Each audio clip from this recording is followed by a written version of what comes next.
It shouldn't have happened. That Homo sapiens, our species, survived. For 200,000 years, the odds have been against us.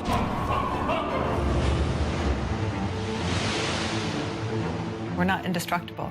There are evolutionary dead ends. There are some species that don't survive. Our ancestors not only survived, they spread into every corner of the globe. Only Homo sapiens were able to migrate in and colonize the world's most difficult terrain. Even places forbidding to any form of life. They found a way. If you are not resourceful, you die. Follow anthropologist Niobe Thompson as he travels the globe, retracing our remarkable human odyssey. My name is Niobe. He's looking for echoes of the past in the skills of people living in remote and demanding environments. Conditions our ancestors had to surmount on their journey to everywhere. How did our greatest of grandparents not only survive their treacherous world, but ultimately become our planet's dominant species? What you really find out, they were capable of amazing things. The Great Human Odyssey, up next on Nova.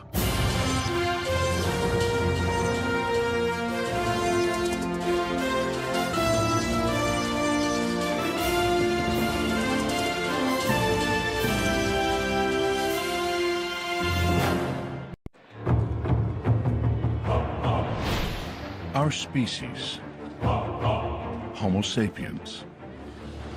There are now more than 7 billion of us living all over the world.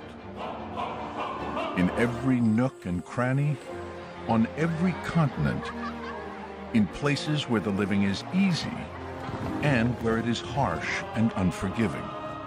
We look different, our skin various shades of color, our children a palette of their parents. But under the skin, our DNA varies only a tiny fraction from person to person because we are the same species, Homo sapiens. Globally, everyone is Homo sapiens. If we're united by our past, united by our present, we're certainly united by our future. We evolved for millions of years from more primitive creatures, becoming Homo sapiens only about 200,000 years ago. Until recently, much of our ancestors' early history remained a mystery. They never left any records for us. No video records, no pictures. What they left for us is their bones. But now, new discoveries are beginning to reveal their complex evolution, their strategies for survival, and their seemingly relentless drive to reach everywhere. Understanding how our ancestors accomplished this feat is driving anthropologist Niobe Thompson on his own around-the-world journey. That looks like a hand axe to me. He's exploring important archaeological sites and observing the world's last hunter-gatherers to understand how our ancestors were able to conquer every environment on Earth. Our species has the unique ability to live almost anywhere, any climate, any temperature. One species everywhere. That's astonishing. But that's not how our story began. Far from it. In the beginning, Africa was our only homeland. And East Africa's Great Rift Valley may have been the very place our species evolved. Here, more than 3 million years ago, a creature named Lucy walked upright as we do. Yet her brain was no bigger than an orange, and she climbed trees like an ape. Over time, a bewildering array of ancestors evolved more human-like features, but remained small-brained and very primitive. By 2 million years ago, bigger-brained creatures like Homo erectus emerged, and began making larger and more sophisticated stone tools. Once they start using stone tools, that means they had access to high energy food that might have triggered the expansion of the brain. Stone tools helped early humans butcher animals they killed or found. And consuming more meat helped power a growing brain. That food source is very important to feed our brain, which needs a lot of energy to maintain. Eventually, there appeared a creature with a brain and body type like ours. Our Homo sapien ancestors had finally arrived. But uncovering fossil evidence of these early ancestors is extremely rare, as Ethiopian paleontologist Berhane Asfaw knows all too well. One of the reasons why we are not getting so many humans, the population is so small. It's very small. And that's why this skull is so important. Discovered near the Ethiopian village of Herto, at 160,000 years old, Herto man is the most complete early human skull ever found. He was unearthed in the dry Middle Awash region of northern Ethiopia. Stay this side. See the ridge running up there? All the sandstones in here have fossils. Stay within 100 meters of me. Vohafan. Over the years, an international research team has found important pre-human fossils in this area of the Rift Valley. Then in 1997, Berhane Asfaw noticed bone fragments that looked distinctly human. It's a child skull, shattered into over 160 pieces. Finding fossils crushed into pieces by time and geologic forces is not unusual. So the team was astounded when they found a nearly intact adult skull, which they carefully wrapped for conservation. Perfect jacket. Instead of the low forehead and protruding brow ridge of earlier species, Herto man has a flat face and the distinctive round brain case of Homo sapiens. The brain has expanded, the face has shrunk. It is basically a brain-dominated individual. All the features that it has is exactly us. An artist's rendering suggests that Herto man would have resembled a modern man from Africa. But what do we really know about him? How did he live his life? Today, the Herto region is dry for much of the year and looks like it could hardly support any life. But excavations have uncovered numerous animal remains and stone tools from a time when the valley was far more fertile. The Herto of our ancestors had rich vegetation and a lake that drew prehistoric buffalo, hippos, and other game they hunted for food. The bones of these animals have been unearthed, and they have an important story to tell. For example, we see this cranium of a hippo, the upper jaw. We see a chop mark, which must have been made using this kind of large cutting tool in order to dismember this hippo. Humans were repeatedly feeding on hippo meat. Many of the skulls were from hippo calves that were far less dangerous than full-grown hippos. But humans weren't their only hunters. Deadly carnivores stalked the lake, so our ancestors needed to be tightly organized to avoid becoming meals themselves. Archaeologist Jonas Bayen has studied all the Herto finds and can almost visualize how our ancestors must have hunted. These guys must have come in a team, coming in together, and moving out together. Whatever meat they find, they encounter, they must cut it fast and move out. And that cooperation among the group members must have contributed to their success as humans in that difficult environment.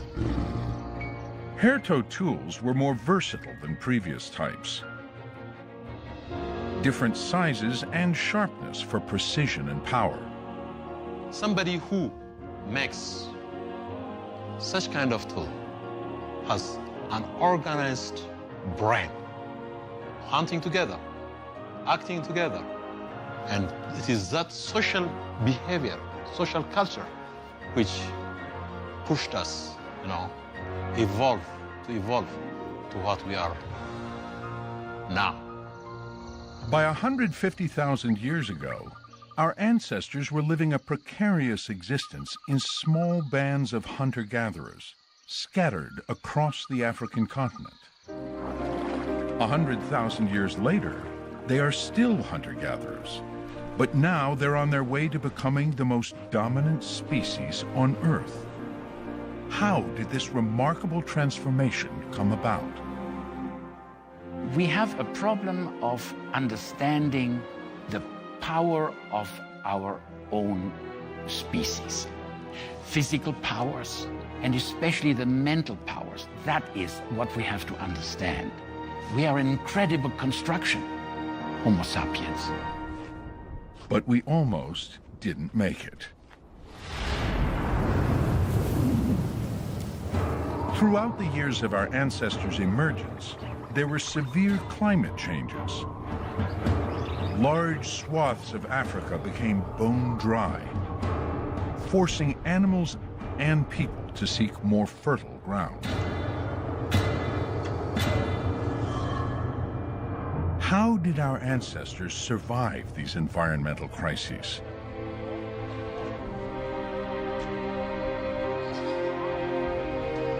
What did they do when the food and water ran out? They clearly made it because we are here. The question is, how did they do it? Niobe Thompson has come to southern Africa's Kalahari Desert to meet and observe the San Bushmen. Niobe. Obi. Yeah. Obi. Although many of the San have been moved out of their traditional homeland, small groups continue the resilient ways of their ancestors. Anthropologists, like Niobe, have been observing such societies for decades, trying to understand their social, cultural, and spiritual beliefs, and how they live their day-to-day lives, from the food they eat to the natural medicines they use. Living in one of the world's driest environments, members of this group can still survive in traditional ways. Niobe accepts an invitation to follow the men on a hunt. This will give him a rare opportunity to see if these hunters display strategies our ancestors might have used to find food in this desolate landscape. One of the techniques the San are known for is called persistence hunting. Humans are not built to be natural killers like the great carnivores of Africa. They haven't the speed, power, teeth, or claws. We also do not have much body hair, and that's to our advantage. In the hot sun, lions and other fur-covered animals need to release body heat by panting or sweating through their tongues. Humans can sweat from all parts of the body, and by doing so can endure the intense heat longer. Hunters like the San can't outrun faster animals, but they can outlast and exhaust them before making the kill. It is very possible our ancestors hunted just this way. There are few game animals in this area of the desert, but enough so Niobe can observe the San's skills firsthand. We've been walking for only an hour now, and what I notice is that they're always looking down. They're not scanning the horizon to see the animals. They're looking for their tracks in the sand. It's like they're reading a book. And they can still find their prey. Jonas has found a spring hare. They've hooked it through its den using their long hooked stick. Once they've secured it, they have their dinner. But survival for desert people has always been about finding water. We all share a voracious appetite for water. Our kidneys were evolved in a jungle environment, and so they're designed to flush 2 liters of water a day. So what would our ancestors have done in a place like this, the Kalahari, which sees no rain for 9 months at a stretch? The San know the desert plants that have an ability to retain water, like the Kalahari water tulip, which can be shaved and then squeezed for its precious liquid.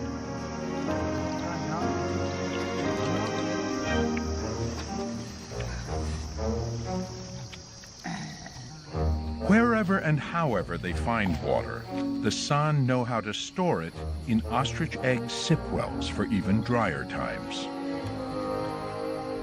You drill a hole in one end of it, you make it an empty vessel.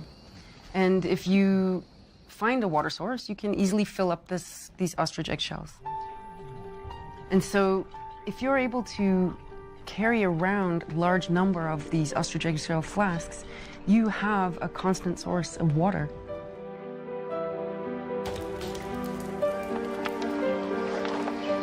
You could even, like a Hansel and Gretel, be leaving yourself a pathway of stored water.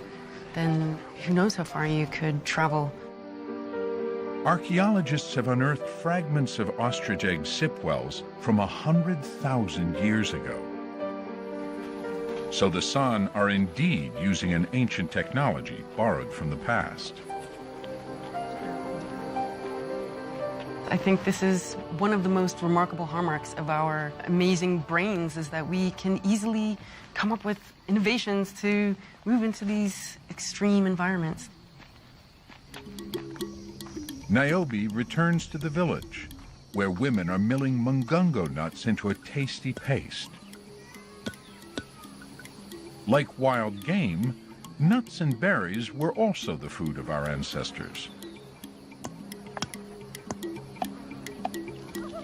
But the San are 10,000 generations removed from those ancestors, so their lives are really quite different than they would have been in the past.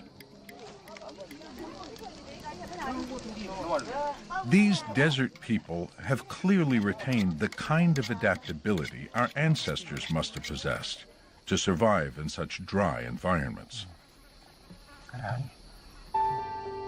But even this kind of resourcefulness may not have been sufficient.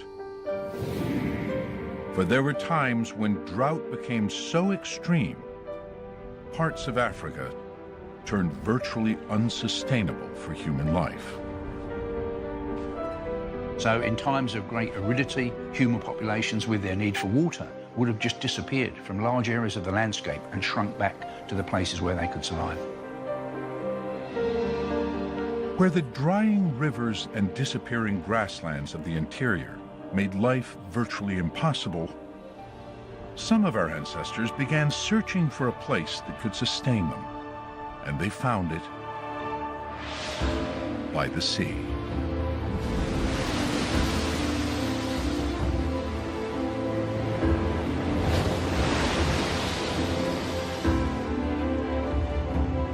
It was here, along South Africa's rocky coastline, that bands of early humans would discover new sources of nourishment, and possibly something critical about themselves as well.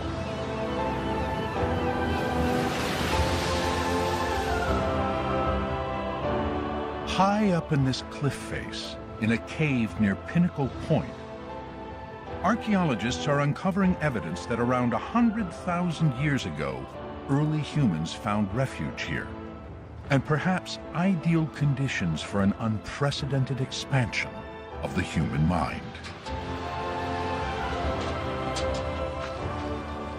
Niobe has come to Pinnacle Point to meet lead archaeologist Curtis Marion.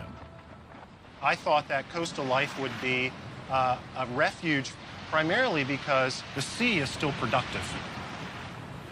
And the plains beyond the sea were fertile with wild game and edible plants. So you have the plants, the animals, and the seafood. And those three things together make for the ideal conditions for the refuge. Curtis Marion has found evidence of several periods of occupation, now made visible in the excavated layers of sediment. So this is an intact hearth feature, a place where about 80,000 years ago, somebody came in, built a hearth, cooked shellfish, got up and walked away.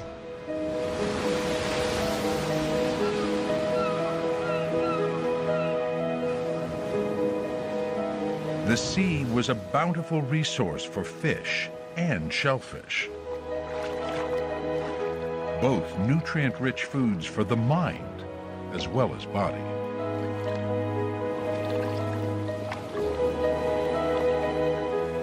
Rather than thinking of it that when we got smart, we noticed that there were all these shellfish lying around, and so we started to eat them. Well, maybe it was the other way around. You know, maybe it was our regular consumption of all those shellfish that provided the nutrients for the brain to become better wired. Whether it was seafood or just an abundance of all food, ancient humans seem to have thrived here, as evidenced by the many things they left behind. There are 220,000 plotted finds. Every individual point contains data about the nature of that artifact. And every one of these little dots is an object that was relevant to human behavior. So a lithic artifact, a stone tool artifact, a piece of shell, a piece of bone, a piece of ochre. The team found stone tools typical of those made by early humans. And they also discovered thinner blades made from a stone called silcrete. These slim, sharp points were thought to have been invented thousands of years later. But the team is finding hundreds of them here at Pinnacle Point. Experiments showed that ancient humans heated silcrete to very high temperatures. After the rocks cooled, they could be flaked off in thin, razor-sharp pieces. They're little tiny blades. And the way they were mounted is you would take a dart, so maybe something made out of bone or wood, you'd grind a slot into it, and then you'd glue these little sharp blades into that. And the whole idea is true projectile technologies, spear throwers or bows and arrows. Now, humans could stay at a safe distance from their prey and increase their effectiveness as hunters. A human operating with true projectiles, they can dominate the planet. To Marion, projectile technology was a major breakthrough. These are multi-component tools, so you need to know how to make a blade, you need to know how to make the glue to insert it. We're talking about a process, a recipe, right? Right. The whole thing is a long recipe that's complex. And how do we pass on recipes? Language, instruction. And so if you don't have language and instruction and the ability to hold a number of data bits in your mind, then you can't put those complex technologies together. Living amidst the rugged beauty of South Africa's coast, early humans created a new blade technology that reflected the expansion of the human mind. And in another cave, called Blombos, there is evidence of an additional breakthrough. Here, excavators are finding large quantities of ochre, our earliest paint. It's made from crushing rocks containing natural pigments like reddish iron oxide. You can look at the vast amounts of ochre in here that's been worked to produce powder. to make pigmented compound, a paint essentially, using quite complex chemistry, certainly complex for 100,000 years ago. For what? They didn't eat it, I don't think. They didn't, hunt lions with it. They were probably painting their bodies with it. The appearance of art has often been linked to the emergence of symbolic language, a critical development in the modernization of our species. And Henshelwood's team has found intriguing carved symbols that were etched on a chunk of ochre 75,000 years ago. The engravings are quite simple, they're cross-hatchings. Writing's perhaps not quite the right description, but it's certainly a symbol that meant something. So it would have been an early form of communication, or if you want to call it writing. That is a breakthrough. That does not happen at earlier stages. Do you think that the people in this cave were speaking to each other? Yeah, absolutely. I think people were talking to each other on a regular basis. How did they transmit all this knowledge about the environment, about which plants you can eat, about which fish is poisonous? They could certainly plan for the future. So these ochres were an important part of life, and they're telling you that the human mind was not just concentrating on getting down and trying to find some food every day, but the human mind was almost as advanced as we are today. To Henshelwood and other experts, art is the fingerprint of a species becoming modern. One of the things that being a symbolic animal does is that it allows us to refer to the past, think about the present and what's going on, and to imagine what the future may be and how we may act to ensure our own survival.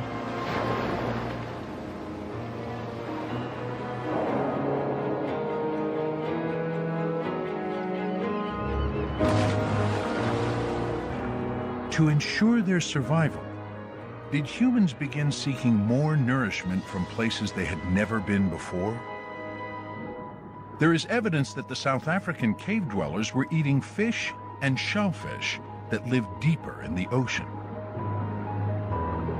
So we need to look at a scenario that people were, in fact, not afraid of the ocean.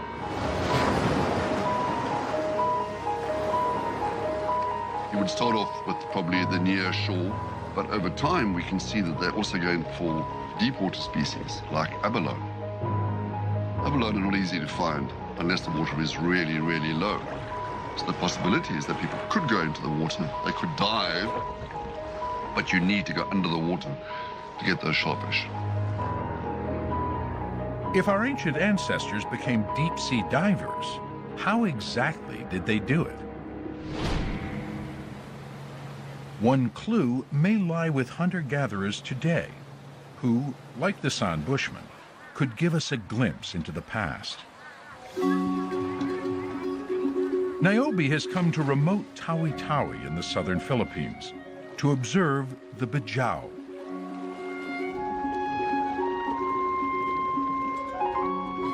The bajau are completely adapted to life by the sea.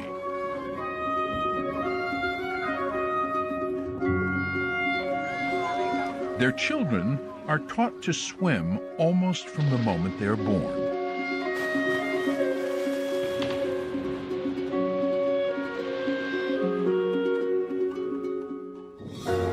This is Santarawi, one of the last of the great bajau divers. As a young man, he could hunt underwater for 5 minutes at a stretch. He can't stay submerged quite as long now, but at age 63, he's still remarkable. Niobe is the first Westerner Santarawi has ever met.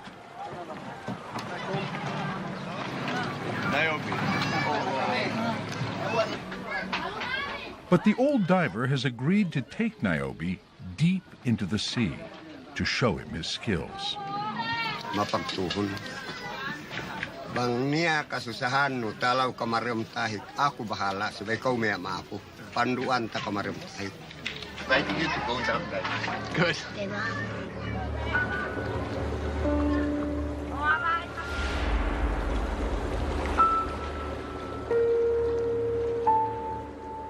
What the Bajau are masters of is something called breath hold diving.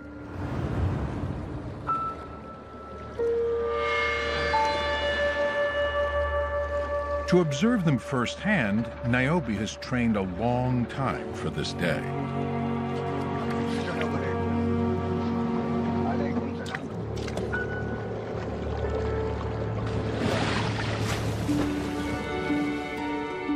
Wearing a full wetsuit, he's going to follow Santarawi and his son to a reef about 80 feet below the surface.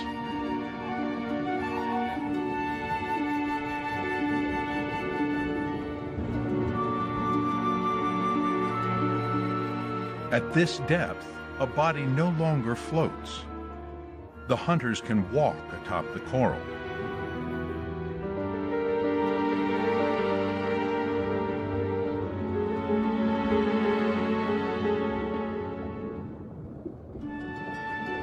When they're truly hunting, these men would spear fish or catch other sea animals, diving again and again to increase their haul.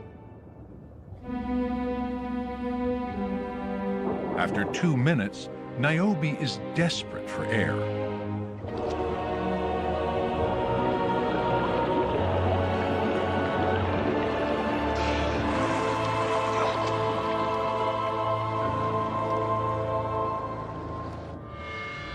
But Santarawi is still quite comfortable, even in this intense water pressure. His extraordinary control seems almost superhuman. People have been diving to 100 meters on one breath, and remember, they have to swim back up to the surface again. That's about 300 feet, almost 4 times deeper than Santarawi is now.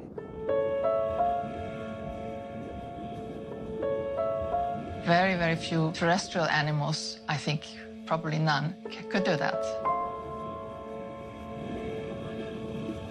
We have a diving response that is conserving oxygen for the brain and the heart, the organs that need a constant oxygen supply.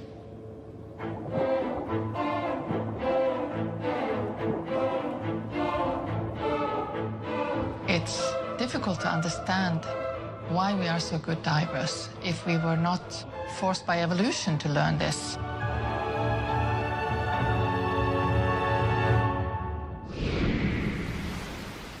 Although it's difficult to tell how extensively ancient South Africans foraged the deep ocean, they clearly gathered enough food to sustain and even grow their population. As a result, people's lives became more stable. And this gave them time to think and create and pass knowledge from one generation to the next. We're beginning to think about, what is it that makes us human? Well, if you look at Lucy, it's upright walking. That's the feature that we share with it. If you look a little later in time, it's larger brains, stone tools, bodies of modern size and proportion. Then hominids who lived 150, 200,000 years ago, they're beginning to use ochre to decorate their bodies, to decorate each other. They're making very rudimentary art. Once that barrier is broken, then you feel really separate from the rest of the world. So we didn't go from being totally non-modern to being totally modern overnight. I don't believe in the idea of, let's say, a few mutations in the brain that suddenly made us modern. I think it was an accumulation of modernity that allowed us to have the behavioural adaptations that enabled us to go out of Africa and eventually spread to all the regions where we are today. By 100,000 years ago, the human population of Africa was small, perhaps no more than 10,000 breeding-age individuals, living in small bands scattered across the continent. They were in the early stages of developing skills that would prove invaluable when they began to leave Africa, probably following migrating animals they hunted for food. But how did our ancestors leave Africa? Or more precisely, where? Around the time of our ancestors' emergence, the the Sahara Desert had expanded dramatically, and along with the deserts of Arabia, created a formidable barrier between Africa and the rest of the world. You can see how cut off our ancestors were. This was our original homeland. Now, look at the size of the Sahara and then Arabia. Together, they form a massive obstacle, and yet, somehow, humans found a way from here to here. We just don't have any idea how they did it. We know early humans found a way because of an extraordinary discovery near Mount Carmel in Israel. In the 1930s, while exploring caves called Skula and Kafsa, English archaeologist Dorothy Garrod found 10 Homo sapiens skeletons, all over 100,000 years old. To this day, these are the oldest human remains ever discovered outside Africa.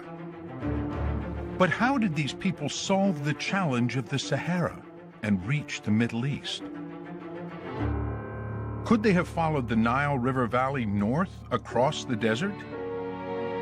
Or perhaps crossed the Bab el-Mandeb Strait when sea levels were lower, narrowing the distance from Africa to Arabia? Recent discoveries of hand axes in the Arabian Peninsula may indeed point to the strait as an avenue of migration for early human wanderers.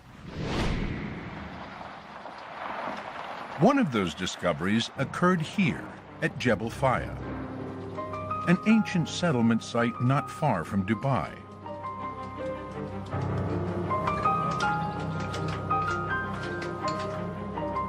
The scientist in charge is German archaeologist Hans-Peter Oeptmann. And what his team is discovering under this dry surface tells him this wasn't always a desert. The team has found artifacts from a 10,000-year-old agricultural society. But Oeptmann believes they would find evidence of far older occupations if they just dug deeper. This surface reminded me of the situation which I had before in Oman. And this find made me think that we should go down under the Neolithic. And they started below the Neolithic, and all the way down here, there was nothing. This is all sterile here. This was all sterile. Right. And they started to complain. Why do we dig here? There is nothing. I told them you go down as far as we can. What did the workmen think? Well, they thought he's crazy. As they dug deeper, they began finding stone tools like this one. So that looks like a hand axe to me, Hans-Peter. At 120,000 years old, the axe is about the same age and type as those used by the Skul cave people in Israel. Although they have found no human remains here, Oeptmann believes the hand axes prove humans did take advantage of lower sea levels to cross into Arabia from East Africa. There was a window at the time when the sea level was lowest. But we always think the low sea levels means cold conditions. That's for a while true. While the sea level goes down, it's cold. But as soon as it started to rise, it must be warm already. And wet. And wet. With the warmth comes the wet. Oeptmann's team has found evidence that there was once flowing water at Jebel Faya, and this probably attracted animals and humans. In fact, it now seems possible several desert regions may have been far wetter in ancient times. Niobe has come to the University of Hull to meet paleoclimate expert Tom Coulthard. Coulthard has figured out that a shifting monsoon rain cycle may have had a significant effect on ancient Africa. We've got like a climate model, a paleoclimate model, like the models we use nowadays to model climate change. Yes. Okay, but transposed back 125,000 years ago. Every 20,000 years, the Earth kind of wobbles around. So there's kind of a 20,000 year cycle. It's a regular pattern. 20 to 40,000 years of how far north the monsoon goes. The monsoon belt was probably about 700 kilometres further north than it is at the moment. So whole parts of northern Africa that are present deserts and receive next to no rainfall, we're receiving quite a lot of rainfall, the kind of amount of rainfall we get in London. This shift essentially eliminated the Sahara Desert as a barrier for humans that were further south in Africa. That's right. Here we have North Africa. You have this mountain range, and the rain will fall on these mountains, and it wants to flow north. And that's enough water to generate rivers that flow straight across the Sahara. These rivers may have reached all the way to the Mediterranean, creating green corridors before drying up once again. What's really interesting is 125,000 years ago is essentially when we first start to see modern humans in North Africa and even the Middle East. That's right. So this climate shift corresponds with a really interesting time in how we think humans got out of Africa. Did the school cave humans follow one of these green corridors to reach Israel? We'll probably never know exactly how they got out of Africa. But a bigger question is, did they become the first of our species to begin populating the rest of the world? Or did they leave Africa but die out before getting further than today's Israel? We might know if the school people are our out-of-Africa ancestors if we could recover their DNA and compare it to our own. But DNA this old is extremely difficult to recover. Over many, many years, many thousands of years, you get a mineralization process. So the once living tissue becomes like a stone. And if it proceeds completely to that state, then of course there is no organic material left. There's no DNA for you to study. But a recent discovery at Cambridge University may offer some hope. Almost a century after Dorothy Garrod discovered human skeletons in Israel, an exciting new find has brought Niobe here.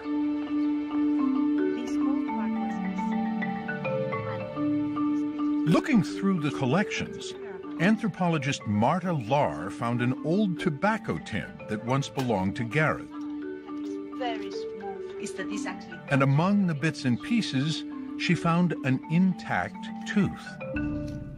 This whole part was missing, and this. With a replica of a skull's jawbone, she shows Niobe where the tooth came from. They couldn't quite safely put it in. It would not have held. And explains the find's significance.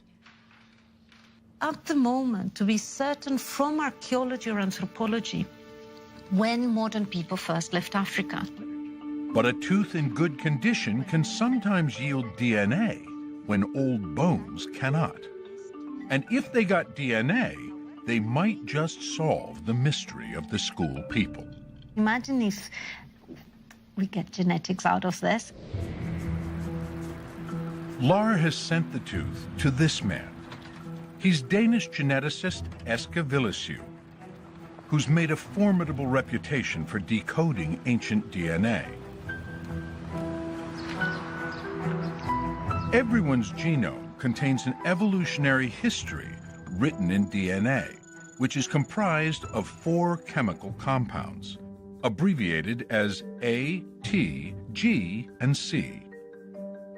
Inside our cells, the chemicals line up in pairs along a twisted double helix, creating a biological code that runs our bodies. Patterns in people's DNA differ because of random mutations that can occur when billions of letters of our genetic code get copied and then passed from generation to generation. People who are related will share similar mutation patterns, while those who aren't have fewer similarities. But embedded in everyone's genome are ancient mutation patterns inherited from our very first ancestors in Africa. If Eske can find these patterns in the school DNA, this could mean these are the people who left Africa and became the direct ancestors to everyone in the world. But will the tooth have any DNA left to analyze? At his Copenhagen lab, Eska's team receives the package from Cambridge he's been waiting for. Så er der skuldertand. Er det skuldtanden? Jeg skal lige se, hvordan den ser ud. Forsigtig. Ja, jeg skal nok være forsigtig. Jeg skal være helt forsigtig her. Jeg skal se. Jeg skal bare lige se. Den er der. Man. Yeah. My hands are shaking, right? I mean, when we talk about, now we have to drill. Things can go wrong. I mean, we know that, right? When you cut a tooth, can splinter, whatever, right? Of course we want to do it, and we will do it. Certainly is one of the most important specimens, human specimens, in terms of understanding, the spread of modern humans, and maybe it is the most important specimen, right? So. After a year of searching for DNA from the tin can tooth, they had their answer. Det var udslaget. Okay. Det har du alle prøverne, vi har kørt samtidig. Skold har du her. Hvor er skold? Denne her? Ja. Men du har, det her er ancient. Hvor er det sejt. Det ser sgu ikke dårligt ud, altså. Against all odds, they got an initial hit of ancient DNA. Er der ikke sådan en blank? Jo, det er den der. Beautiful. Kan du se, hvor skarp den er? Efter det er super degraded. Beautiful. Super beautiful. And Niobe is there to share the excitement and see the results for himself. What you have here is the length of the DNA. This is the length of the fragment, so to speak. And this peak is significant. This is a marker. It's a this marker. One, yeah. The big spike is merely a marker. The important data is in the small bump next to it, a fragment with a few dozen chemical pairs of what looks like ancient DNA. That bump is around 40 base pairs, the majority of the height of the top of the bump, right? It's a short fragment, and they will need to recover many more. But this is a promising start. I mean, how do you feel about this result now? It's ancient DNA. The question is, what ancient DNA is it, right? I mean, whether it's human that has survived in there. And we can only find that out by sequencing. So, but it looks good. Okay, good. Sequencing is a process to reveal the exact order or pattern of the chemical base letters in the recovered sections of DNA. But they will need to sequence many more DNA sections to accurately compare patterns in the school genome with our own. It will be a long process, and it may not work, but Eska is pumped up. I have to get myself a snuff to stand the excitement. You're not allowed to eat in the lab. Okay.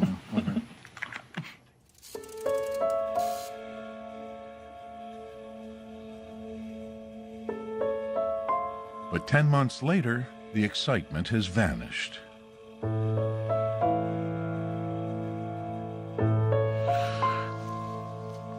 Jeez. I mean,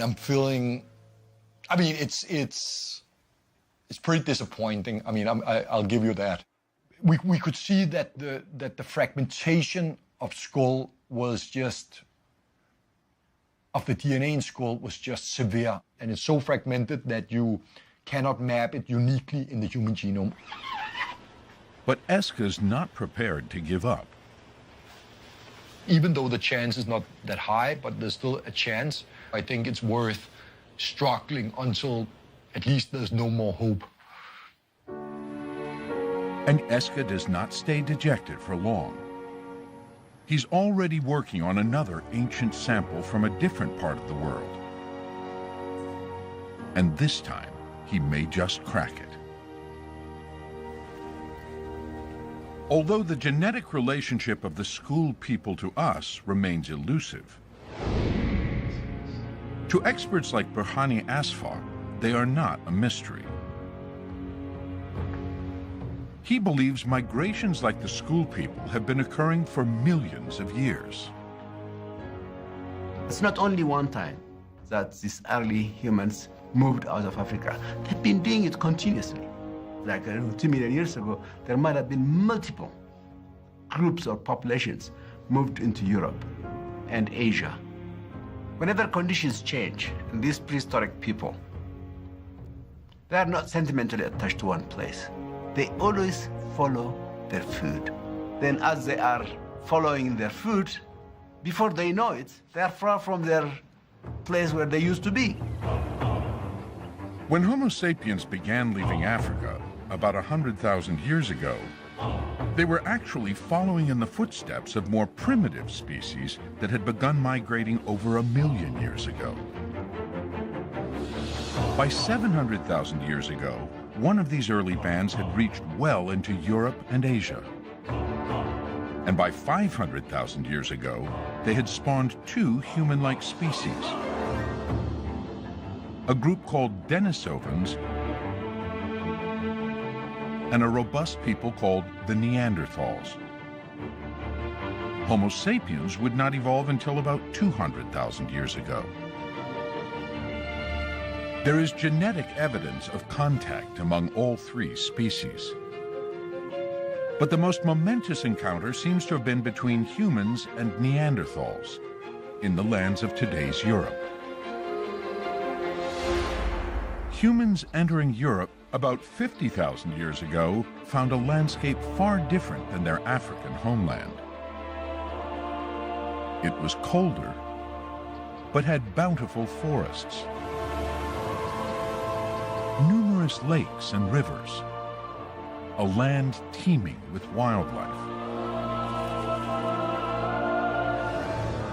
and even a species of humans that looked and behaved differently. Neanderthals had lived in Europe long before Homo sapiens arrived. But what were they really like?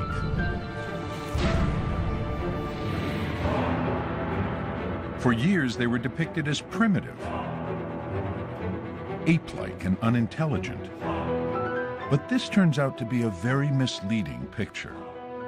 It's been calculated the absolute volume of Neanderthal brains, on average, is actually higher than the modern human average. So this is maybe an indication that they were not stupid. They were actually probably quite smart. At the University of Tübingen, Greek archaeologist Katarina Harvati studies Neanderthal fossils for clues to their way of life and their fate. The Neanderthal lineage lived in Europe for more than 500,000 years, much more strongly built, with quite wide trunks, wide pelvis, a lot of musculature. And Neanderthals tend to have the body shape that is thought to be cold adapted. Now modern humans coming in, early modern humans coming in, they're looking very much more African or warm adapted, in fact, in their body proportions and facial characteristics and so on. And it did not have any of these skeletal or biological adaptations to the cold. Neanderthals were also lighter skinned than humans coming out of Africa because of the latitude they evolved in. In northern latitudes, there's less sunlight hitting our skin. It turns out you have to allow a certain amount of sunlight through to the deeper layers of your skin to synthesize vitamin D. So people like me are mutants. We have light skin because we lived in northern latitudes. We adapted to the new environment. Neanderthals, without question, knew their environment very well. They were expert hunters, but I don't think any modern human had any illusions about the strength of the Neanderthal. They knew they were attacked, they were probably goners. But humans arrived in Europe with superior weaponry, like bows and arrows and spears they could throw, while the Neanderthals had only developed thrusting spears. Modern people rely very much on long-distance weaponry. Neanderthals didn't have this sort of weaponry, and they really had to be extremely fit and extremely strong in order to be able to just pull it off. It is tempting to assume humans used their superior weaponry to kill off the Neanderthals. But recent genetic findings indicate the two groups were closer than once thought. We know that many people today have around a 2% input of Neanderthal DNA outside of Africa. So Clearly these populations not only met and had offspring, but that DNA came through to the present day. But does the fact that they interbred tell us something significant about relations between the two groups? Were they hostile or not? I think it's likely that it wouldn't always have been nice. Just like with modern human groups meeting each other. Sometimes it's nice, but more often it's not peaceful.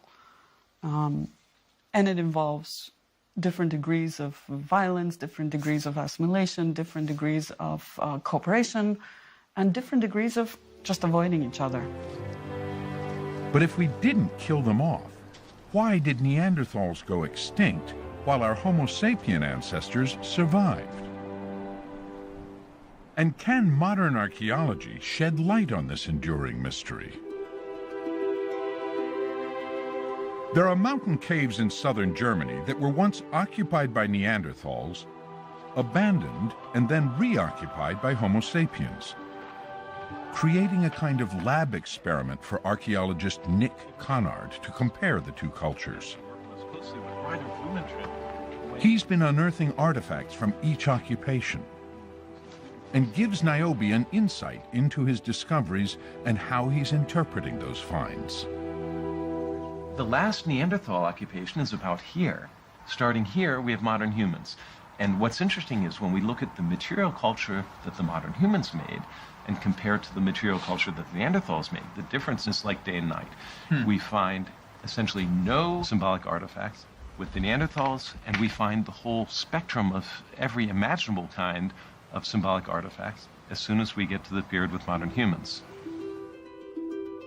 These are the symbolic artifacts Connard's team has been finding. Carved figurines, many out of mammoth tusk ivory. These are among the oldest figurative art ever discovered and reveal important qualities of the people who made them. They clearly have to do with ideology, perhaps religious beliefs of these people. And there's no question, humans are here doing things that modern humans and no other people had done before. Among the figurines, Connard's team found some of the earliest musical instruments ever discovered. When can we prove that people made music? It's here, and it's again at this exact period, slightly in excess of 40,000 years ago. This is a flute 1, so the wing of a swan. You can make one of these in an hour. It's not a problem to make it if you have good stone tools. The key thing is the musical engineering to know the exact dimensions and exactly how to carve the holes. This one was a gigantic surprise for all of us. It's an ivory flute, and because it's hard and brittle, it would take far greater skill than making a wooden one. Who would make a flute out of ivory? Whereas this can be done in 1 hour. This takes about 100 if you know what you're doing. And these are functional flutes. These are actual instruments that we know can play notes. Oh, definitely, definitely. You can play absolutely beautiful music on them.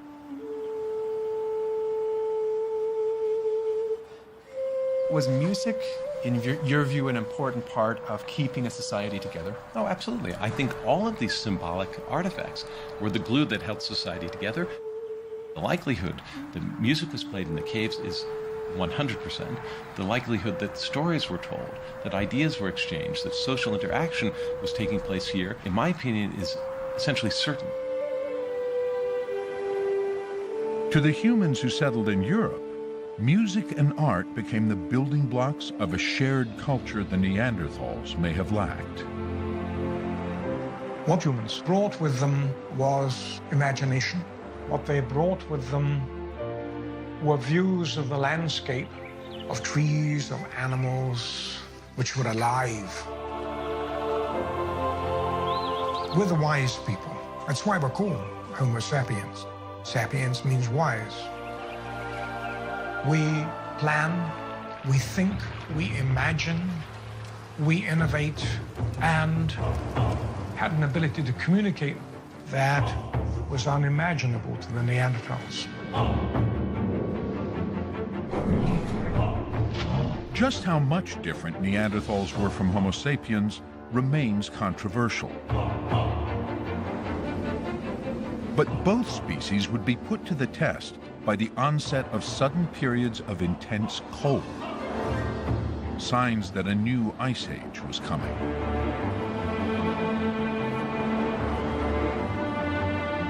These events were often very rapid. We know from climate records that some of them happen in less than 10 years. So the human populations in Western Europe would have seen this incredible chaos. So everything they were familiar with just disappearing. All the plants, all the animals, within a few years. Neanderthals were cold weather people, used to icy conditions, and as a species had survived twice as long as Homo sapiens.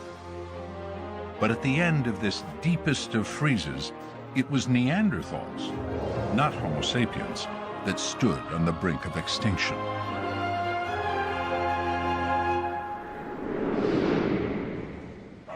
On Siberia's northern frontier, Niobe has come to this frigid and desolate spot to meet another unique group of hunter-gatherers. But to find these Arctic nomads, he's had to hitch a ride on a vintage Russian Army tank.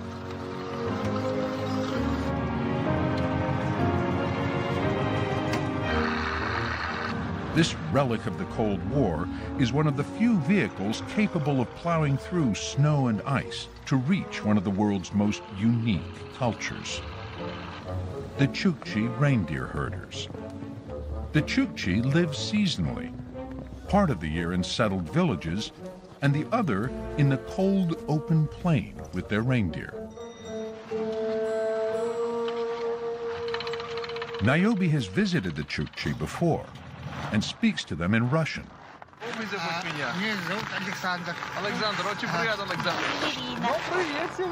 As he did with the San Bushmen, he will stay with them to observe their survival skills. The Chukchi have been herders for centuries, moving seasonally with the reindeer that are their prime source of food and clothing. Niobe believes their lifestyle and skills are a reflection of a time when our ancestors somehow survived a global ice age. It is immediately evident they are right at home in a land frozen solid for 9 months of the year. In part, it's because they've been raised here. They have known no other environment. But they have also developed superb cold-adaptive clothing and live in small, heat-saving shelters, both made from animal skins.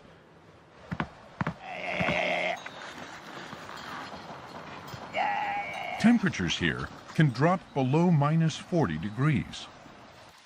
But it's warm and cozy inside the tents, where everyone gathers around the fire for food and warmth.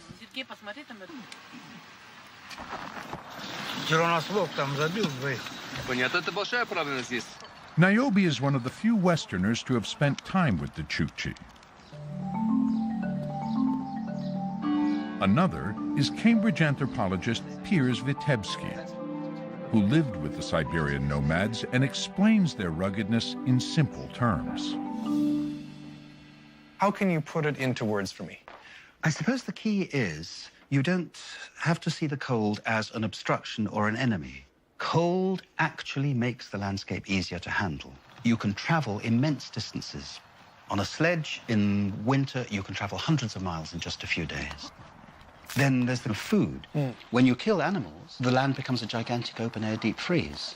That means you can arrange to ambush, for example, a herd of wandering reindeer, caribou, slaughter them at far greater scale than you could in the summer, and you just pile them up and use them.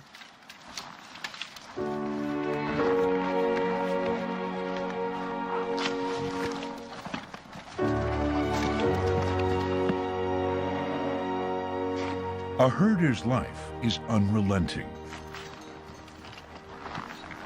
But Niobe observes that it's women's work that keeps the community warm. Ходить можно? Да. Проходите, пожалуйста.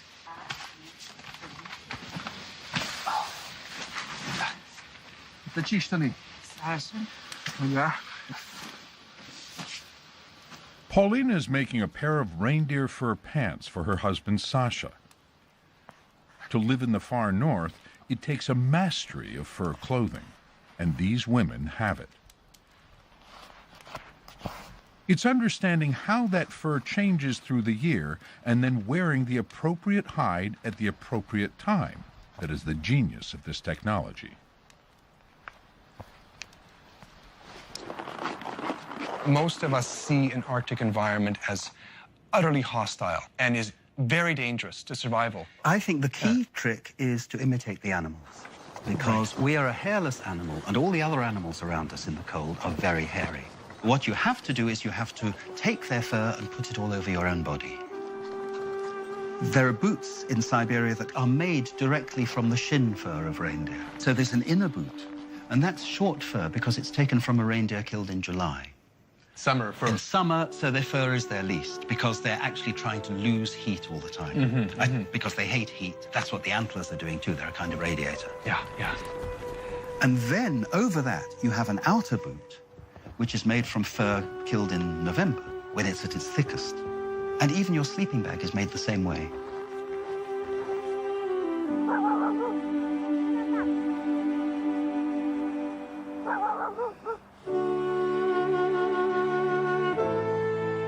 It's hard to believe anything grows here that the reindeer can eat. But there are small bits of edible plants under this snow. And these get exhausted pretty quickly. When they do, it's time to pack up and find better grazing land, or return to their villages until the snow clears.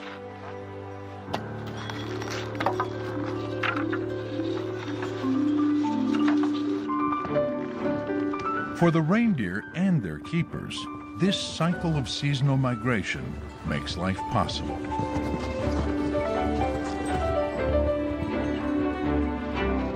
The Chukchi offer Niobe and us a glimpse at our ancestors' ability to adapt, innovate, and rely on each other, even in the most challenging of environments. Could these traits have given Ice Age humans a survivability edge over the Neanderthals? When the times are rough, social networks suddenly become extremely important. It's very important if you can go to the next group over and somehow be connected to them and somehow be taken in or helped out.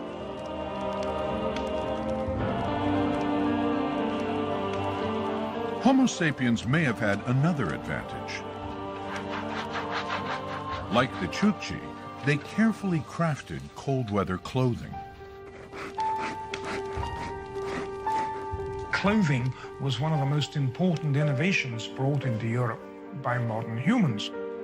But that was made possible by one of the most important artifacts ever invented, the eyed needle made of antler or ivory, which enabled people to sew clothing and fit it to people.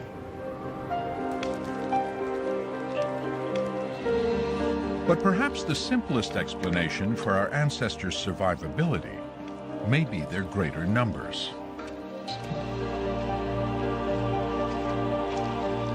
Modern humans can reproduce extremely fast. The result of that is the human population expansion is very quick. What we know about Neanderthals is not only are they living in small groups, but the overall population seems to have been extremely small. By 40,000 years ago, the Neanderthals, Denisovans, and all other archaic species were, for the most part, gone. There were 4 or 5 species wherever we went. But we were the survivors because we brought with us very sophisticated ways of looking at the world, division of labor, very extensive toolkits for hunting and gathering. And gradually, I don't think it was a holocaust. I think that in terms of a model, I see us displacing people. By 25,000 years ago, we had reached all the lands between the Atlantic and the Pacific, including the Arctic. and we're poised on the cusp of a vast new territory.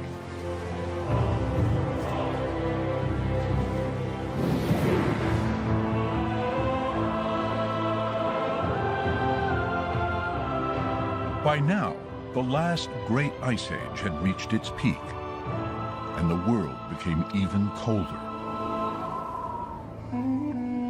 As the seas froze and ocean levels dropped, a new land appeared in the waters of the Bering Straits that would eventually connect North America and Asia.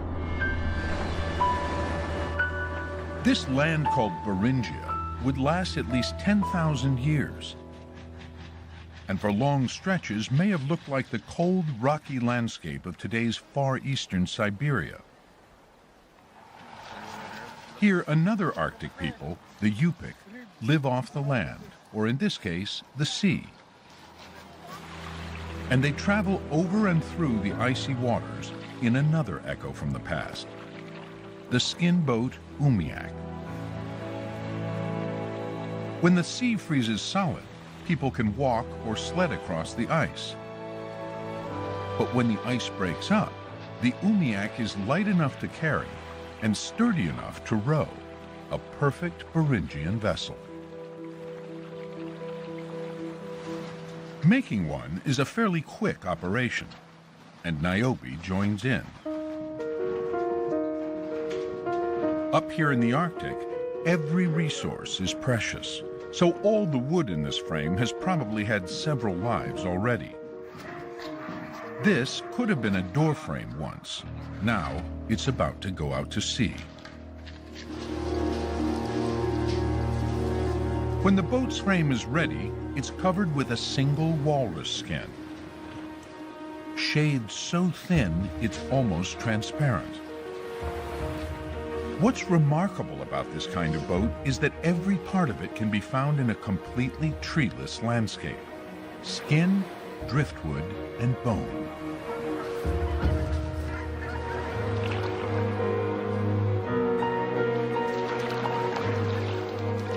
Many experts believe the first people to enter North America did so by working their way along the Bering Land Bridge in skin boats just like this.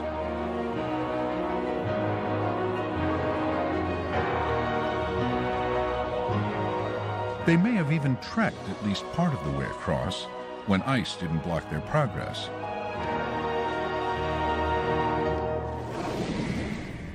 Regardless, by 15 to 20,000 years ago, our ancestors set foot upon a land no one but animals had entered before. Although archaeological and other evidence pointed to America's first people crossing the Bering Straits from Asia, discoveries of ancient artifacts that appeared European in origin led to a counter-theory, that the first Americans actually crossed the Atlantic, not the Pacific.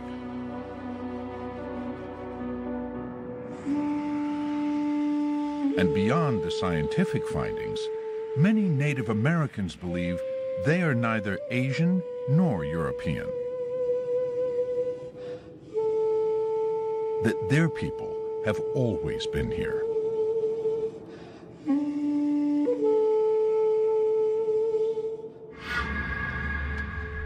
In 1968, a chance discovery in the hills near Bozeman, Montana, would begin a 45-year saga that finally unmasked the origins of America's first people. Sarah Anzik was just 2 years old when that discovery occurred on her family's land. What I've been told is that these construction workers who had received permission from my father to extract landfill for a local high school project were actually just digging the dirt out, and one of the construction workers noticed one of these giant artifacts that had come tumbling out from the site. To their amazement, they would unearth over 100 stone and bone artifacts, all about 13,000 years old. Shane Doyle is a Crow Indian historian who has studied these artifacts identified as belonging to Clovis people. The Clovis culture had a very distinctive style of fluting that they used to make their spear points and their arrowheads. So you can see how it's been fluted down the middle here and would actually be attached to a larger wooden spear point. These were all the tools that they needed to get by on a daily basis by hunting and gathering. They were hunting everything from woolly mammoths to bison. And so they needed these. These were its most precious commodities as far as survival goes. But why did they bury such valuable and important items? The answer soon became clear. As the men dug below the artifacts, they were stopped in their tracks by a young boy's skeleton covered in red ochre. They had chanced upon a burial site of one of the oldest human skeletons ever discovered in North America. As a child, Sarah Anzik was hardly aware of the discovery's significance. But she became a molecular biologist, and in the 1990s was working on the Human Genome Project when she realized an opportunity to discover the true origins of Native Americans might lie with DNA from the Clovis child's skeleton, now carefully stored away. And I started thinking about, well, you know, we have an ancient remains that's 13,000 years old. And so I kind of began to put two and two together, thinking, wow, you know, wouldn't it be really neat if we could take a glimpse into the ancient past through the genome sequencing of this ancient individual? Sarah decided to contact local Montana tribes to see if they would have objections similar to those voiced by Native Americans when scientists tried to recover DNA from the Kennewick Man. The discovery of a 9,000-year-old skeleton in Kennewick, Washington, had triggered a contentious legal battle. Native Americans said the bones were sacred and should be reburied, while scientists wanted the knowledge their DNA could provide. The battle was ongoing when Sarah approached the Montana tribes asking to do DNA studies of the Clovis child. One of the tribes was quite supportive and interested in my findings, and the second tribe, on the other hand, were not.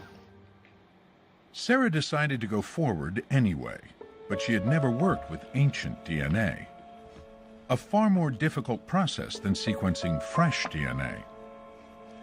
So on her own time, at a private lab, she began practicing on old animal bones and failed.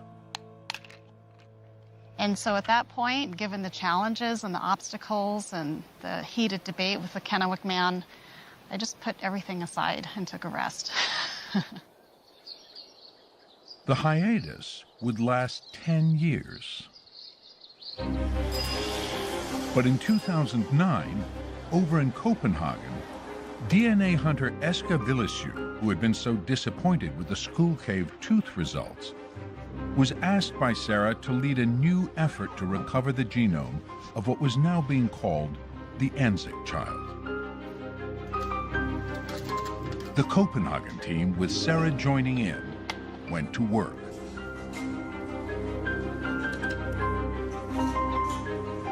Unlike the much older school sample, they were able to get strong DNA signals right away. They focused on recovering DNA from regions called haplogroups, strands of DNA sharing common mutation patterns that go deep into the past. They then compared Anzik's distinctive patterns to the genomes of nearly 150 modern populations around the world, and to a few ancient population samples previously decoded.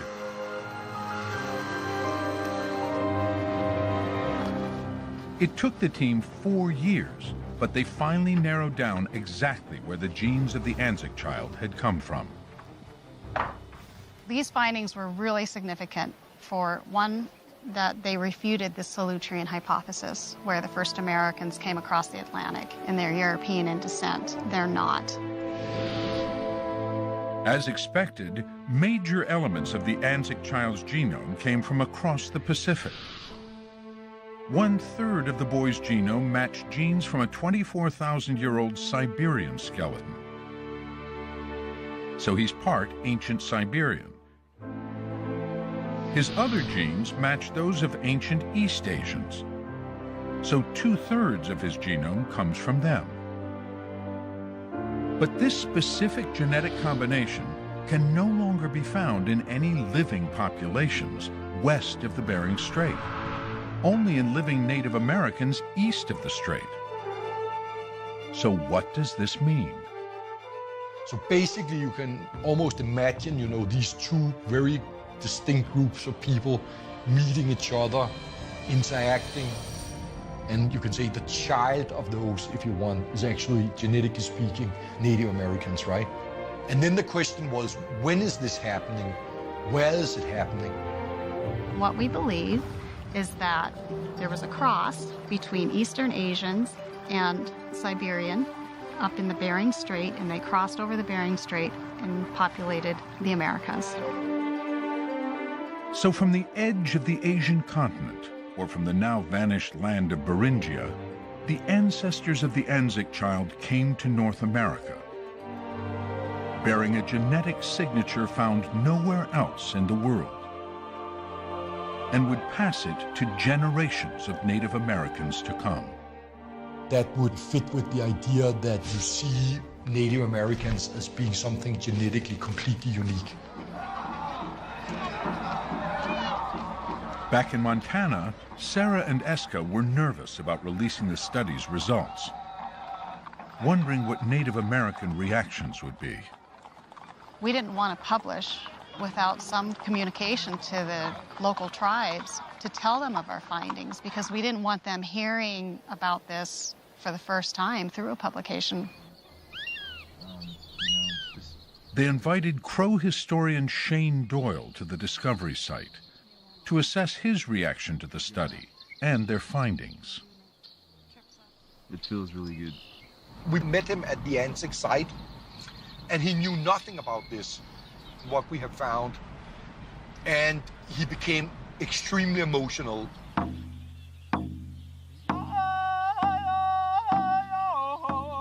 And he took out his drum and he started playing a song.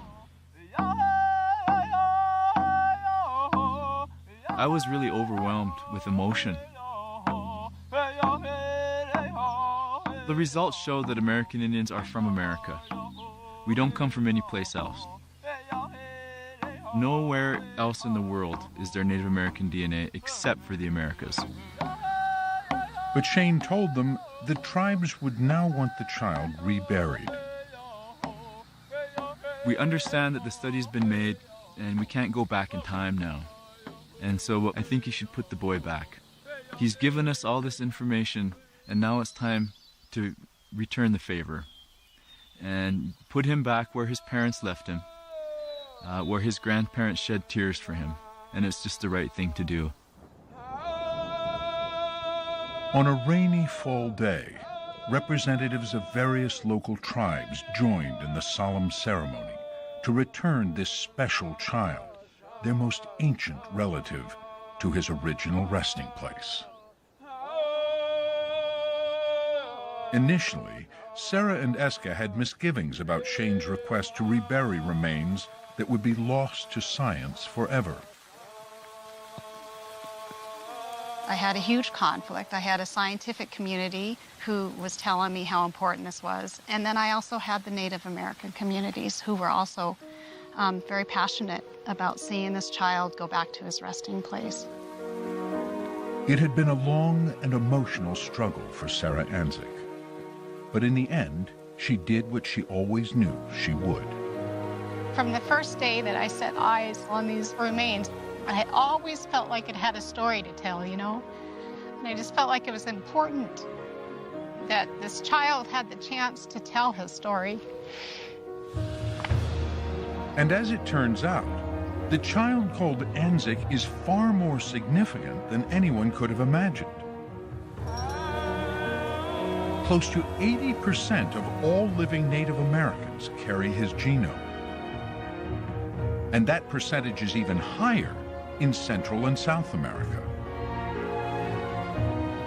This means the descendants of a single band of Ice Age hunter-gatherers who crossed the Bering Straits around 15,000 years ago would eventually create virtually all the great civilizations of North and South America that flowered long before European contact.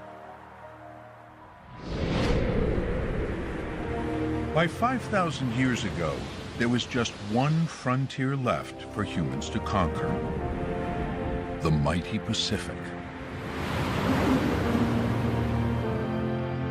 Almost 10,000 miles wide, the Pacific Ocean covers about a third of the Earth's surface. Its islands are like grains of sand scattered across a vast blue void. Yet somehow, early humans managed to reach them all. These are distances that are greater than the distance across Europe. The whole settlement of the Pacific really is something that's under-celebrated and undervalued in terms of representing, the capabilities of these people thousands of years ago. They did an amazing thing.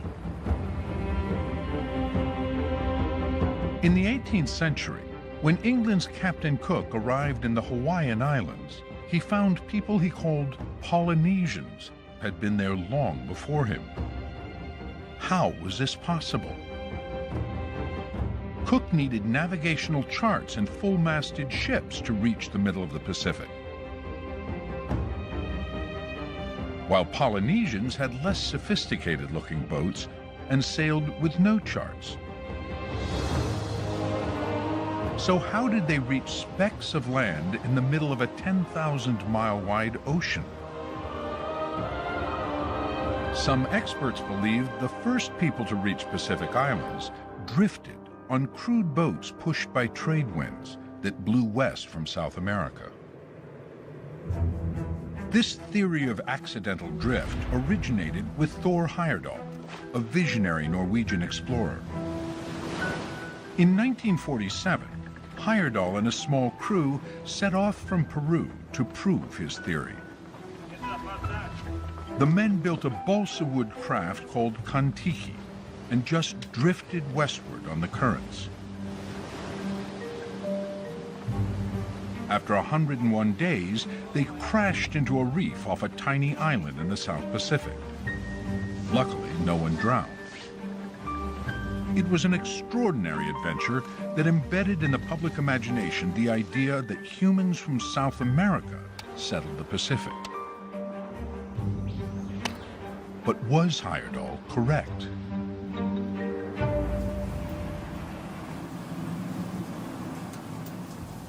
Anxious to learn more about the famed explorer, Niobe traveled to Oslo to meet Heyerdahl's son. Well, the funny thing with my father was that I'm myself a traditional academic. I'm trained to collect samples, data, analyze it, and draw conclusions from what I've found. My father, he jumped to the conclusion first. He was, in many ways, also an artist with imagination. He started with the conclusion and worked his way backwards, like a lawyer defending his suspect. To Heyerdahl, his main idea was those people came from South America, the Polynesians and those guys, because they were sitting in the wind with their boats and the wind would blow them to the northwest. A completely anthropocentric European idea. And wrong as well. Recent genetic studies of Pacific Islanders reveal their origins are not in the Americas, but in Asia. If we look at the Polynesians and their other, close relatives in Micronesia and parts of eastern Melanesia, they share many of these genetic traits all the way back to Taiwan. So a lot of the genetic evidence that's emerged in the last 2 decades has helped to reinforce the picture that archaeology and linguistics have been giving us for quite a while. That archaeological evidence reveals human populations migrated into Southeast Asia and by at least 40,000 years ago had managed to reach island groups such as Indonesia and the Philippines, perhaps when sea levels were lower, narrowing the channels. For early humans crossing the Asian continent, this should have been the end of the line. Southeast Asia, on the edge of the mighty Pacific Ocean, an impassable barrier to the further colonization of the planet. Except it wasn't really a barrier. Just like for these Philippine islanders today, our ancestors found ways to live with the sea, and soon they were crossing it. The wonder is that Heyerdahl and other experts could not see the obvious. There are perhaps no other cultures as comfortable at living with the sea as the inhabitants of the Pacific Islands. That they, and not people from South America, would conquer the Pacific now seems obvious. But how exactly did they do it? The first thing they needed was the right kind of boat. There is no archaeological evidence of the earliest boats, but there is one place that might offer a clue. Papua New Guinea, the world's largest tropical island, which lies just west of Indonesia. The immense Sepik River drains a tropical wilderness. Here, humans live in a labyrinth of streams and swamps, and they travel throughout in dugout canoes, a vessel that probably has been in use for tens of thousands of years. And these men are still making them as their ancestors did many centuries ago.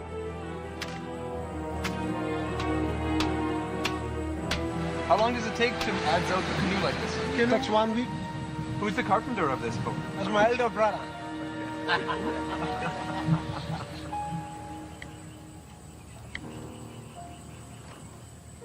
The craftsmanship of the canoe makers is extraordinary. Over time, Papuans took the dugout to astonishing extremes. By making war canoes that were long and fast.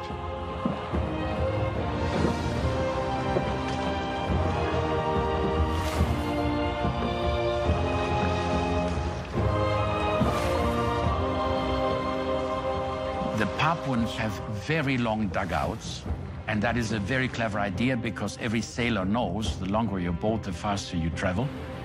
The Papuan peoples, as far as I know, never had any sailing boats because they did not venture into the sea. Those canoes will capsize.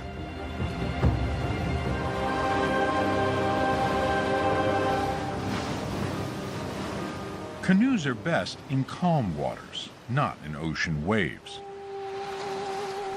So island people added an outrigger. The outer rig widens and stabilizes the boat's thin hull, so waves hitting the boat from the side can't easily tip it over. And with a sail to catch the wind, these boats could move easily and swiftly between closer islands. And, as it turns out, they could indeed sail into the wind, putting to rest Heyerdahl's idea that they could only drift with the wind.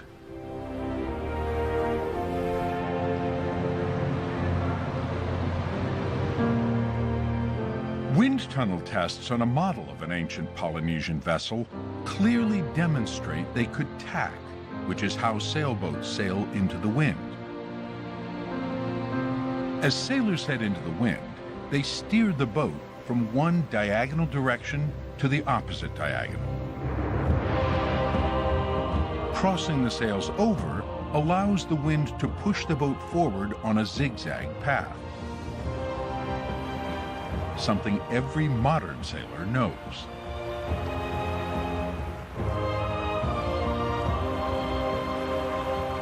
So island hopping by outriggers throughout the southern Pacific settled this region fairly quickly. But it's many miles of open ocean to mid-Pacific islands like Hawaii, a perilous trip for a small outrigger. Somebody probably around 2,000, 2,500 years ago gets the idea, aha, I get rid of the outrigger, I bring another canoe hull in, I put them together, right, and I've got a catamaran, basically, a double-hulled canoe. And that was then the platform that allowed an even greater phase of expansion. A catamaran is still one of the best sailing vessels in the world. Swift and stable, with enough deck space for crew and supplies.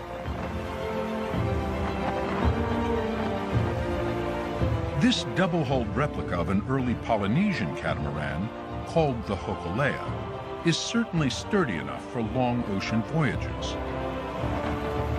But how did early Polynesians navigate their immensely watery domain? Kalepa Babayan is one of the ship's senior navigators.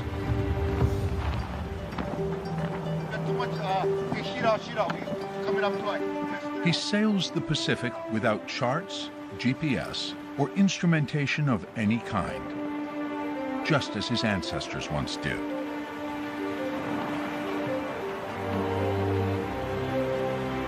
He learned this extraordinary skill from the last traditional navigator, a legendary sailor named Mao Pialek.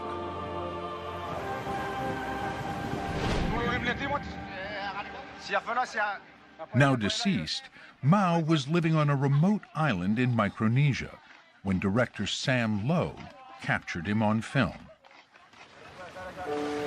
Mao Pialek was one of a handful of navigators who still practice the ancient art of non-instrument navigation. The ability to use the rising and setting points of stars, being able to find your way across thousands of miles of ocean with no instruments, no charts, with no assistance at all from anything other than what he had memorized. This footage shows Mao teaching these young men how to navigate by the night sky. These lumps of coral represent the rising and setting points of highly visible stars.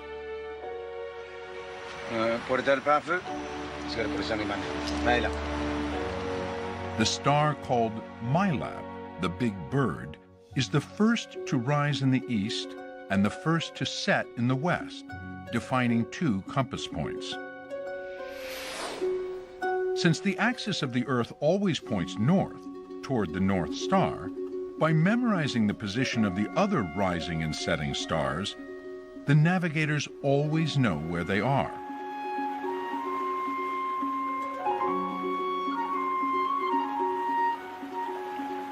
On cloudy nights or in daylight, Mao teaches the young men to read swells and currents to keep the boat on the desired path.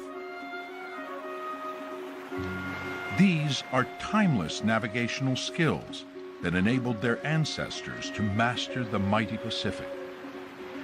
To set out in a canoe 1,000 years ago would have taken an almost superhuman race of people to be able to endure that kind of voyage.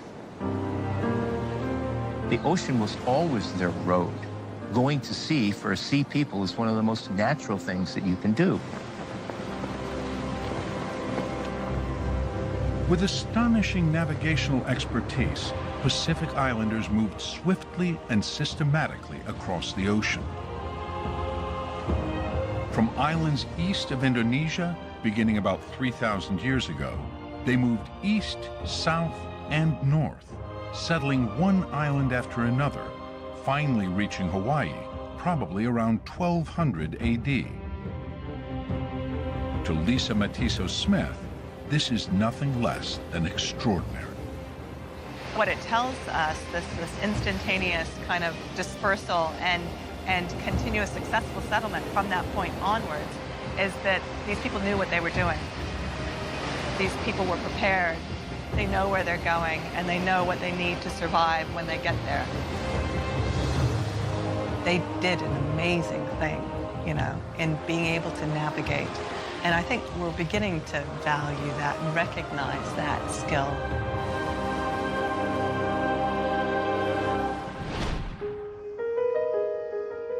Probably the last Pacific island to be settled was Easter Island. Over 1,000 miles from the nearest land, it was once thought to be as far as the Polynesians could sail. The Polynesians who settled here had sailed to the most isolated inhabitable speck of land on the planet, and then they transformed this volcanic rock of an island into a landscape full of their ancestors. According to island traditions, these iconic stone figures, called moai, are revered images of their ancestors, charged with sacred power.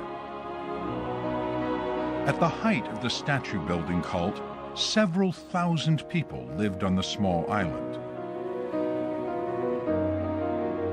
Although it's a whopping 2,500 miles from Easter Island to South America, could Polynesian sailors have launched a journey from here and reached the Americas? The possibility the Pacific Islanders did rests on two pieces of evidence.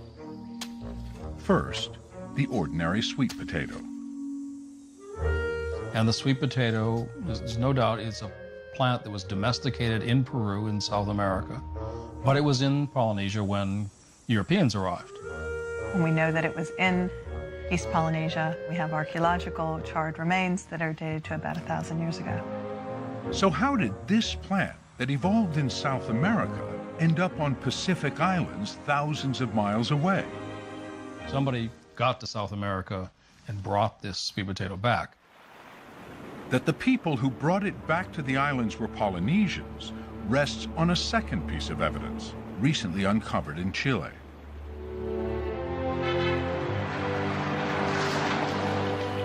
Here, Dr. Jose Ramirez Aliaga is about to show Niobe that discovery, which may prove once and for all that Polynesians did reach South America long before the Spanish. I want you to see this fantastic material I found here in the basement. He follows Dr. Ramirez Aliaga to a storage room, where he's shown a box of ancient skulls. Did you know this was here? I didn't know, but until a month ago. So it was rediscovered? Exactly. The skulls date from about 1,000 to 1,300 A.D.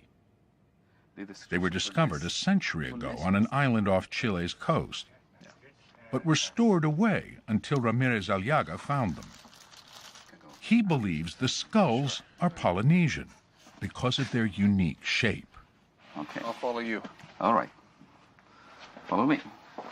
What tells you that this is a Polynesian skull, possibly? In that time, the evidence was the pentagonal shape, the roof shape in the top of this cranium. So a flatter top and then... No. This kind of shape here, which makes vertical sides, and this like roof, double roof on top. So it's the pitched roof form?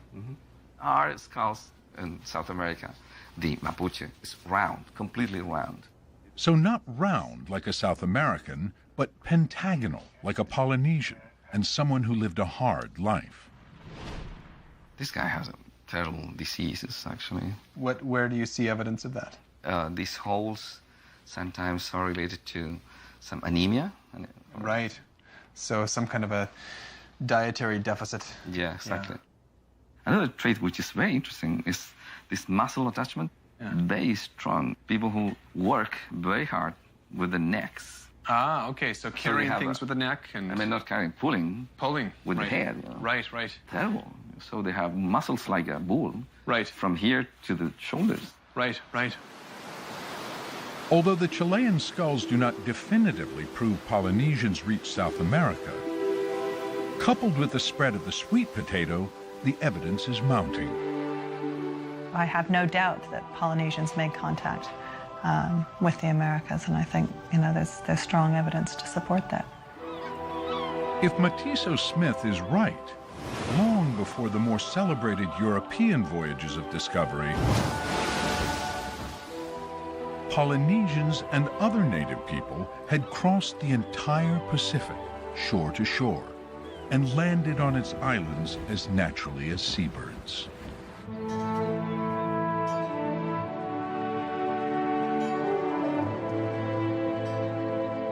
Back in Hawaii, Niobe wants to meet Kalepa Babayan, navigator of the Hokulea. Okay. Hi. Hey, welcome aboard. Hey, bud. Hi. Nice to meet you.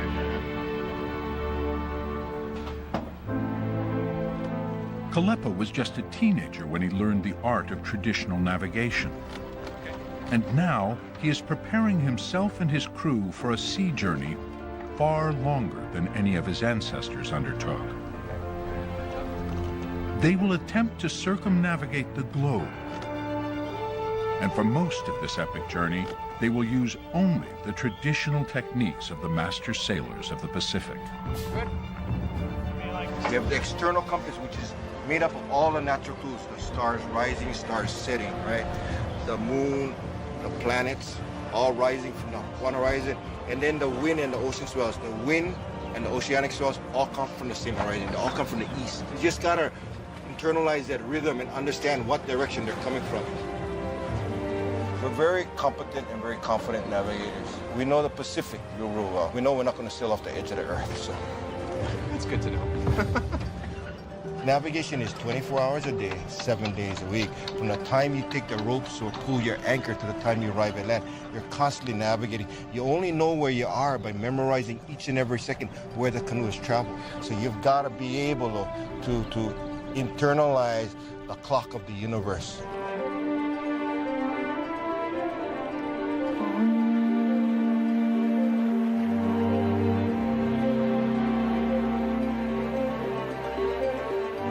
On May 18, 2014, under the Hawaiian flag, Hokulea embarked from Oahu on its 3-year circumnavigation of the globe.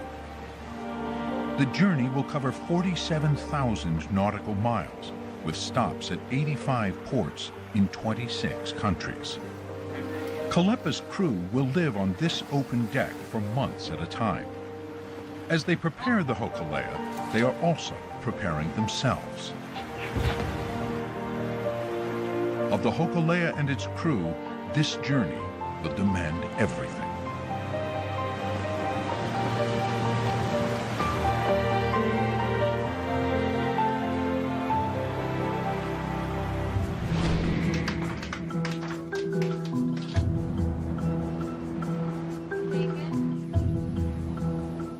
We are finally gaining a more complete understanding of the heroic scope of our very own story.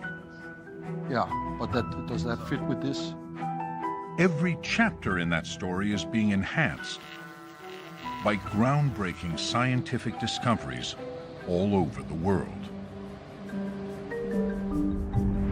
A new set of human remains, for example, has been recently unearthed in the Rift Valley that will, for the first time, provide us with a nearly full skeleton of one of our earliest ancestors. This is the ear hole. This is the kneecap. We found both of them.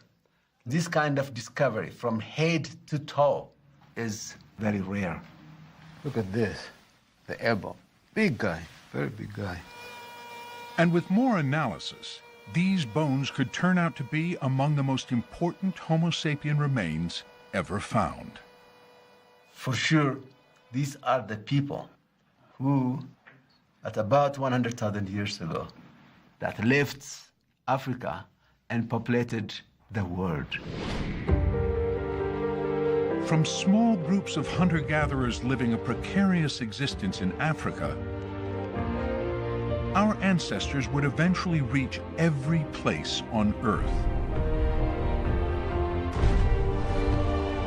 An epic, often harrowing journey, an achievement almost impossible to imagine. We have always had this idea that man back in time were primitive. What you really find out, they were capable of amazing things. They are adventurous, just as we are today. Homo sapiens is a crazy animal. They do things which you don't believe are possible.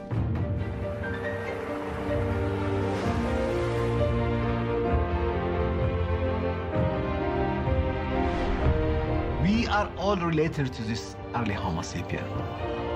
Those different types of people that you see all over the world, genetically, we're almost identical. And as a species, our fates will be forever intertwined.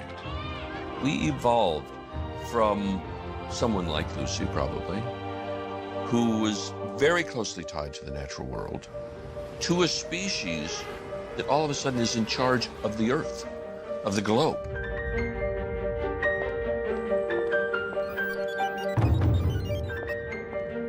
Our powerful mind got us this far. But what lies ahead? Are we clever enough for the changes to come? In evolutionary time, we're young, only about 200,000 years old. Will we continue to evolve, or will the Homo sapien line die out with us?